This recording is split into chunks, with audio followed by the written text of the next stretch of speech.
నేను మళ్ళీ మళ్ళీ స్పష్టంగా చెప్తా ఉన్నాను, నాకు కులం అంటూ లేదు, మతం అంటూ లేదు.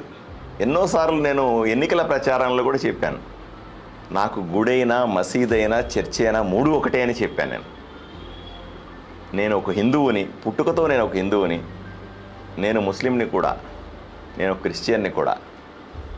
పుట్టుకతో నేను వాల్మీకి బోయక్ సామాజిక వర్గానికి చెందినవాడిని.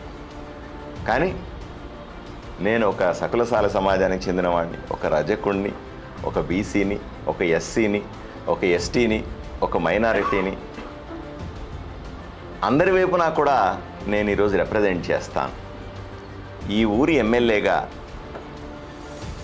ప్రతి చిన్న పెద్ద విషయంలో బాధ్యతగా మెలుగుతానని, ఈ ఊరి బాధ్యతను కూడా తీసుకుంటానని, ఇక్కడున్న 2,50,000 మంది ప్రజలు, సుమారుగా 80,000 కుటుంబాల్లో నేను ఒక కుటుంబ సభ్యుడిగా వాళ్ళతో ఉంటానని మీ అందరికీ కూడా హామీ ఇస్తా ఉన్నాను.